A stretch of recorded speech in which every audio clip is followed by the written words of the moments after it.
What's up, fight fans? This is Kurt Taville with Counter Punch Boxing News, and I have some new news concerning Anthony Joshua, Tyson Fury, and Deontay Wilder. Or should I say Anthony Joshua, Deontay Wilder, and Tyson Fury. Alphabetical order. I was watching The Fight with Teddy Atlas. And I'm counterpunching this video that he made about who is the most mentally tough heavyweight out of the top three that I mentioned. And you look at the things that these guys been through. You have Tyson Fury, suffered from mental health issues. Then you had Anthony Joshua taking his first loss. And then having something wrong with him that, he still doesn't really express or explain. And then you have Deontay Wilder taking his first loss. Now, you look at, let's start with Tyson Fury. Tyson Fury suffered with his mental health issues after beating Klitschko, dethroning Klitschko, okay? And after that, he fell into a mental, his mental health issues either began or progressed, and he wasn't the same person. Gained 400 pounds, lost over 100 and some odd pounds, and, got back into the ring, got himself in shape, and fought the undefeated WBC heavyweight champion of the world at the time, which people thought that he wasn't going to do, including myself, to a draw. Okay? It shows that alone has his mental toughness is very vast. Okay?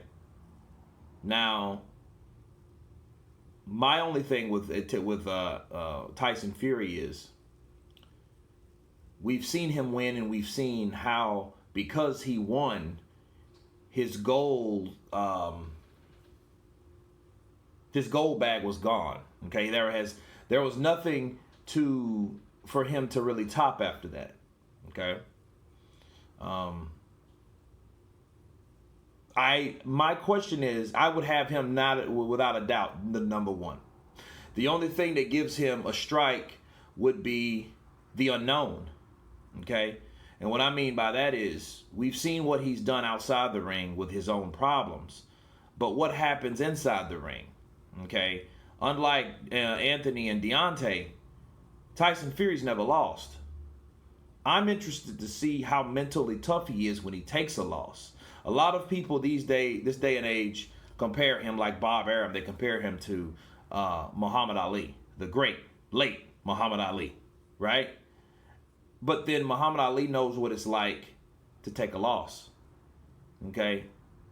He lost in 71 against Smoking Joe Frazier.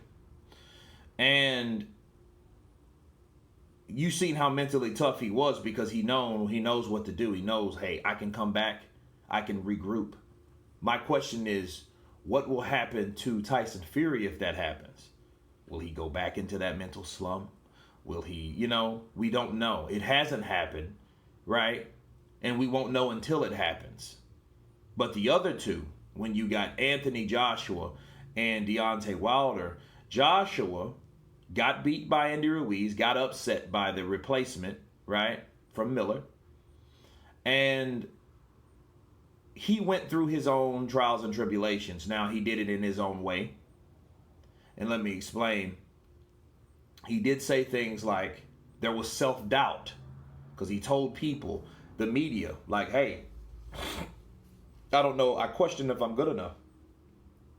And people criticized him, the management of Wilder's team. I would have never said that. Why did he say that? That shows that he doesn't have a self-esteem. That shows a low self-esteem. Well, sometimes your self-esteem gets low. And when it does, you kind of unshell and leave yourself open and vulnerable to, say certain things that you don't really care. Low self-esteem's of other people. It's the opposite of being arrogant and stuff like that. boisterous, right? Or confident. It's not on that level. It's down here. Confident and all that stuff's way up here, right? Well, nonetheless, he went through a process. He said those things. Those statements were made, but he still kept in the gym. He stayed in the gym. And then he came back to redeem himself, okay? Now, what kind of Anthony Joshua will we have in the future? That also remains to be seen, to be fair. So, because we don't know how he's going to perform against Pulev. What style will he use? Will he use the cautious boxing style? Or will he use that come at you, destroying your AJ style, hitting you with uppercuts and stretching your neck, like your neck's in a stretcher, right? We don't know. We just got to see. But he won, and he avenged his loss, got his belts back, but he never stopped smiling, right? Wilder gets beat, and he gets hit with certain punches that knock off his equilibrium, but then everything else crumbles too. And I agree with Teddy Atlas. I think mentally he wasn't there mentally. You know what I mean? But I think that's due to the fact that he didn't have an arsenal anyway. He didn't have anything to use. So if there's anything that he can think when his back is to the wall to use as an offense, he didn't have it because he didn't practice his shit in the gym. That comes automatic. The first thing you know, especially when instincts, when they kick in, it shows you either back the hell up or you step the hell in, right? Wilder did not step the hell in. He backed up. He put his dukes up. He weathered the storm. He braced himself, but at the same time, he took too much damage. Okay? But you can see that, hey, he didn't have anything to fight Tyson Fury off with. He loses. Okay? After the fact, he blames it on his costume.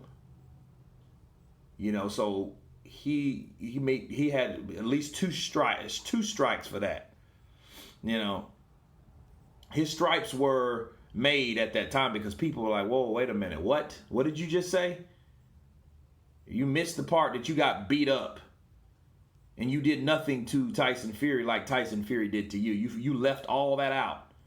And see, when people hear that shows where you are. You're trying to cover up the way you really feel.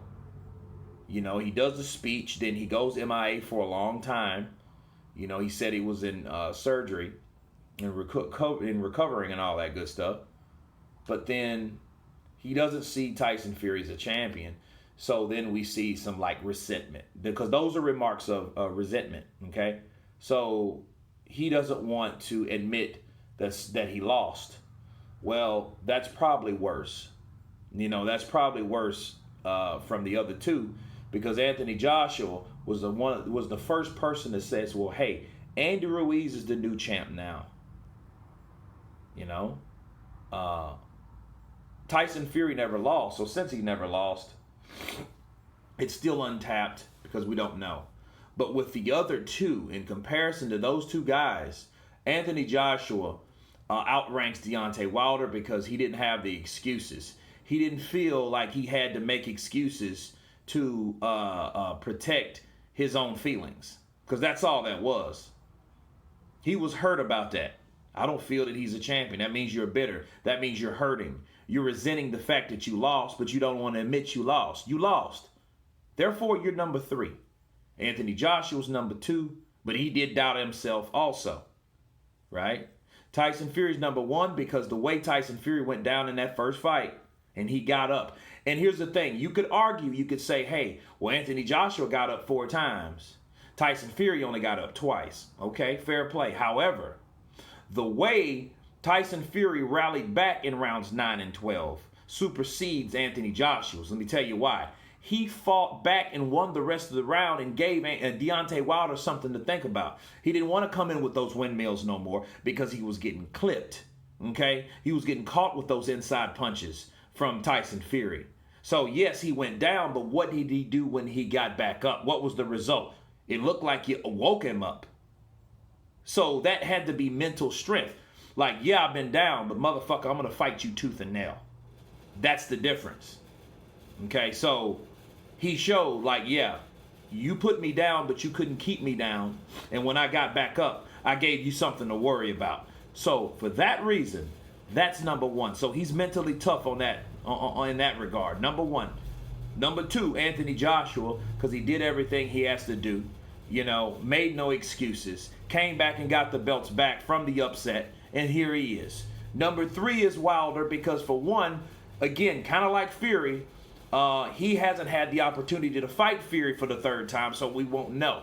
Maybe I'll do another one after that fight's over, right? But we don't know how he can improve. How can, you know, to show that mental toughness. To show that, hey, I'm mentally strong. I can mentally learn new things and a new style to adapt. Change over some things to benefit me, to help me beat Tyson Fury. That's all mental toughness. And let me tell you something else before I leave. Mental toughness is also how you train. Right? Now now with Anthony Joshua and Tyson Fury, those guys are some gym rats. Deontay Wilder doesn't like to train. So that's another strike against him. Because, you know, you have to be, you know, if I told myself, I'm going to get up Monday, Wednesday, Friday. I'm going to do the Mayweather 4. You know what they are? The 400 sit-ups, 400 jumping jacks, 100 push-ups, right? And 50 birdies. You're going to do that Monday, Wednesday, and Friday. That's just like you saying you're going to do it, speak it, believe it, receive it. You do it and don't do it. That shows you have lack of mental toughness, because you're not doing what you're not doing what you say that you're going to do. So your mind says do it, but your body can't. It shows you that you can't, because at some point your mind says, no, I'm not going to do this shit.